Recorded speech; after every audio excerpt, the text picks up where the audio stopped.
I was so damn worried. That's why. When I really worry about something, I don't just fool around. Anyway, I could hear his goddamn footsteps coming right towards the room. Where the hell is everybody? It's like a goddamn morgue around here. I didn't even bother to answer him. If he was so goddamn stupid not to realize it was Saturday night, I wasn't going to break my neck telling him. He didn't say one goddamn word about Jane, not one. Neither did I. Then when he was taking off his tie, all of a sudden he said, "For Christ's sake, Holden, this is about a goddamn baseball glove." So what? What do you mean, so what? I told you it had to be about a goddamn room or a house or something. You said it had to be descriptive. What the hell's the difference if it's about a baseball glove? God damn it. You always do everything back-asswards. He looked at me. "No wonder you're flunking the hell out of here," he said. "You don't do one damn thing the way you're supposed to. I mean it, not one damn thing." "All right, give it back to me then."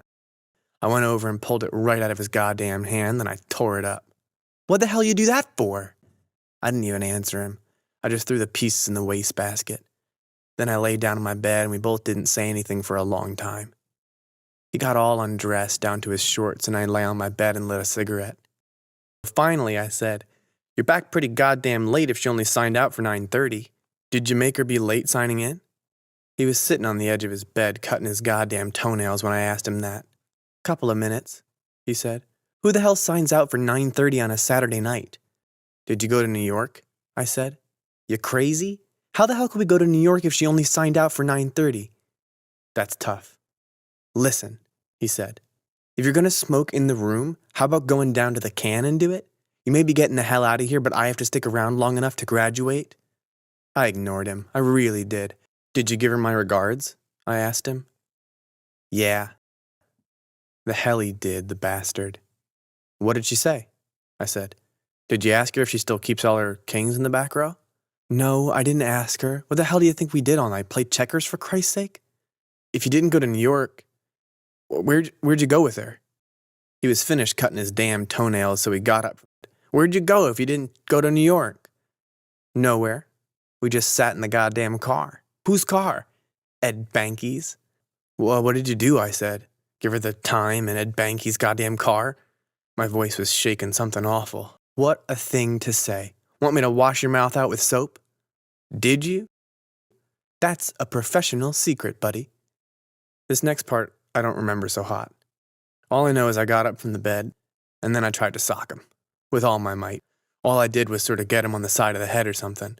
It probably hurt him a little bit, but not as much as I wanted.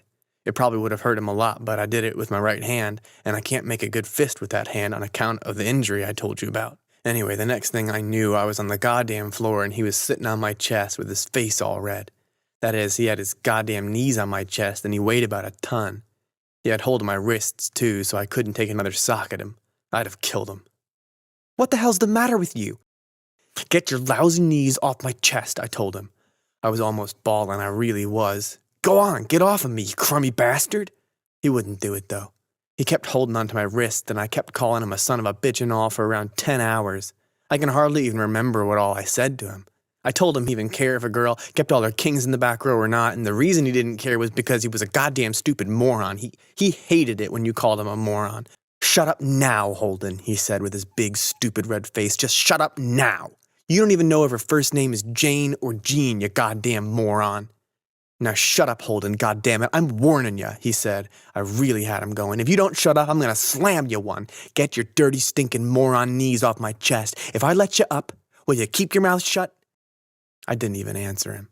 He said it over again. "Holden, if I let you up, will you keep your mouth shut?" Yes. He got up off of me and I got up too. My chest hurt like hell from his dirty knees. "You're a dirty, stupid son of a bitch of a moron," I told him.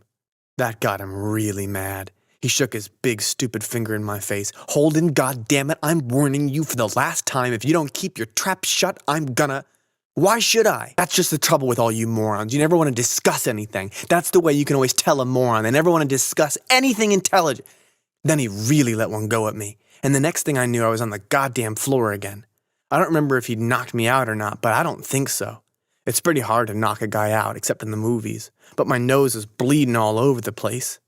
When I looked up, old Stradlater was standing practically right on top of me. He had this goddamn toilet kit under his arm. "Why the hell don't you shut up when I tell you to?" You asked for it, God damn it, he said. Boy, did he look worried. He probably was scared he'd fractured my skull or something when I hit the floor. It's too bad I didn't. I didn't even bother to get up. I just lay there on the floor for a while and kept calling him a moron son of a bitch. I was so mad, I was practically bawling. Listen, go wash your face, Stradlater said. You hear me? I told him to go wash his own moron face, which was a pretty childish thing to say, but I was mad as hell. I told him to stop off on the way to the can and give Mrs. Schmidt the time. I kept sitting there on the floor till I heard old Stradlater close the door and go down the corridor to the can. Then I got up. I couldn't find my goddamn hunting hat anywhere. Finally, I found it. It was under the bed. I put it on and turned the old peek around to the back the way I liked it. And then I went over and took a look at my stupid face in the mirror. You never saw such gore in your life.